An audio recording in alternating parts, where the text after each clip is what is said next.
여러분 안녕하십니까? NWN 내외 방송 뉴스를 시작하겠습니다. 먼저 오늘의 주요 뉴스입니다.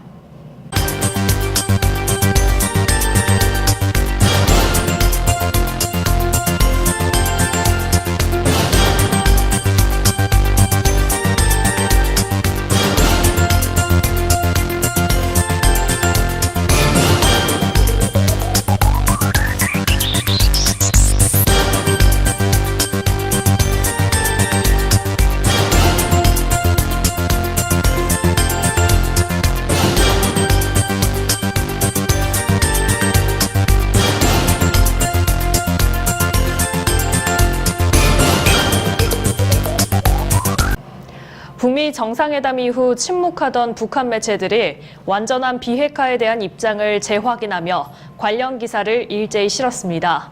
대남 선전 매체 우리민족끼리는 두 나라 사이의 새로운 관계를 수립하고 조선반도에 항구적이고 공고한 평화체제를 구축하고 완전한 비핵화로 나아가는 것은 우리의 확고한 입장이라고 밝혔습니다.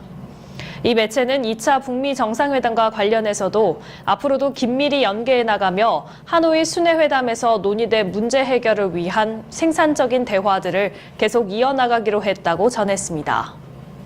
조국 청와대 민정수석은 어제 당정청 협의를 통해 권력기관 개혁 법안이 국회에 제출됐다며 이제 국회의 시간이라고 밝혔습니다. 조 수석은 자신의 페이스북에 문재인 정부의 권력기관 개혁요지라는 제목으로 올린 글을 통해 이같이 밝히고 주권자인 국민의 관심이 각별히 필요한 시간이라고 말했습니다. 조 수석은 권력기관 개혁 법안의 요지로 4가지를 제시했는데 우선 입법, 사법, 행정부 고위공직자의 범죄 예방과 엄벌 업무를 맡는 고위공직자 범죄수사처 신설법과 정보기관의 민간인 사찰 및 정치 개입 근절을 위한 국가정보원법 개정을 언급했습니다. 조 수석은 이어 과거 압도적 검찰 우위로 만들어진 검경 관계의 현대적 재구성을 위한 수사권 조정, 또 이에 따른 국가경찰 비대화 우려 해소와 지역중심 치안 서비스 강화를 위해 자치경찰제 도입을 제시했습니다. 더불어민주당과 정부, 청와대는 국가교육위원회를 설치와 운영에 관한 입법 법안을 올해 상반기 내에 통과시키겠다고 밝혔습니다. 당정청은 오늘 오전 국회에서 국가교육위원회 추진 방안을 논의하는 회의를 열고 대통령 소속의 합의제 행정위원회로 국가교육위를 설치하겠다고 뜻을 모았습니다. 민주당 조정식 정책위원장은 국가교육위 구성은 장관급 위원장 1명과 차관급 상임위원장 2명을 포함해 총 19명으로 구성할 계획이라며 교육위는 10년 단위의 국가교육 기본계획을 수립할 것이라고 설명했습니다. 재난 수준의 미세먼지 사태로 도시림 조성 확대 필요성이 대두되는 가운데 서울의 1인당 생활권 도시림 면적이 전국에서 꼴찌를 기록했다는 정부 조사 결과가 나왔습니다. 더불어민주당 김병욱 의원이 산림청으로부터 제출받은 2017년 말 기준 전국의 생활권 도시림 현황 통계에 따르면 서울의 1인당 도시림 면적은 4.38제곱미터로 전국 17개 시도 가운데 최하위였습니다. 1인당 생활권 도시림 면적이 가장 큰 곳은 세종으로 서울의 5배가 넘는 24.22제곱미터로 집계됐고 그 뒤를 강원과 전북, 전남과 울산이 이었습니다. 북미 비핵화 협상의 미국 측 실무대표인 스티브 비건 국무부 대북 특별대표가 점진적 비핵화는 없다는 점을 명확히 했습니다. 현지 시간 11일 오후 워싱턴 DC에서 카네기 국제평화기금이 주최한 핵정책 컨퍼런스에 참석한 비건 대표는 북한 비핵화에 있어 전면적이고 완전한 해법을 의미하는 토털 솔루션을 원한다며 이같이 말했습니다. 토털 솔루션은 핵무기를 포함한 대량 살상무기의 완전한 제거와 제재 해제 등의 상응 조치를 일거에 교환하는 방식으로 이 방식에 대해 미국 행정부가 완전히 일치한다고 덧붙였습니다. 비건 대표는 또 북미 정상이 6.12 정상회담에서 합의한 4개 항이 서로 맞물려 있다며 모든 것이 합의될 때까지 어떤 것도 합의되지 않는 것이라고 말해 비핵화 논의가 나아가지 않으면 관계 개선이나 평화체제 구축 논의도 진전되기 어려울 것이라는 점을 시사했습니다. 경찰이 1년 넘게 미제 사건으로 남았던 강남 클럽 아레나 폭행 사건을 재수사한 지 2주 만에 가해자를 찾아 입건했습니다. 서울지방경찰청 미제 사건 전담팀은 아레나 폭행 피해자로 당시 경비원으로 일했던 A씨를 상해 혐의로 입건해 조사하고 있다고 밝혔습니다.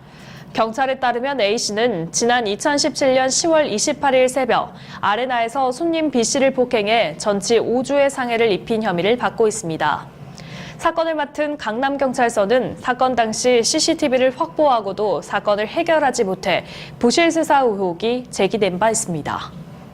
수도권 등 5개 대도시권의 광역교통 업무를 총괄하는 광역교통위원회가 오는 19일 출범합니다. 국토교통부와 행정안전부는 국무회의를 열고 관련 규정을 정비했으며 최근 첫 수장으로 최기주 아주대 교수가 임명됐다고 밝혔습니다. 국민 80%가 거주하는 대도시권에서 광역교통 문제를 총괄할 대도시권 광역교통위는 정책을 의결할 위원회와 업무를 지원할 광역교통본부로 구성됩니다. 홍상수 감독과 배우 김민희 씨가 호흡을 맞춘 강변호텔이 오는 27일 개봉을 알렸습니다. 영화는 한 중년 남성이 2명의 젊은 여성을 만나면서 벌어지는 이야기로 지난해 스위스 로카르노 국제영화제와 스페인 히혼 국제영화제에서 나무주연상을 휩쓸며 작품성을 인정받았습니다. 하지만 개봉 소식에 홍상수 감독과 김민희 씨의 관계에 더 많은 관심이 쏠렸는데요. 2년 전 영화 밤의 해변에서 혼자 간담회에서 연인 사이임을 공식적으로 밝혀 불륜 논란 중심에 섰던 두 사람. 이번에도 공식 석상에 모습을 드러낼지 주목됩니다. 미국 텍사스 지역 매체 스타텔레그램이 텍사스 외야수와 지명타자의 델리노 드실즈, 조이 갈로, 노마 마자라, 헌터 펜스, 추신수가 개막전 로스터에 이름을 올릴 것이라고 예상했습니다. 이번 오프 시즌 내내 기용 방법으로 논란을 벌였던 유망주 윌리 카루는 명단에 없었습니다.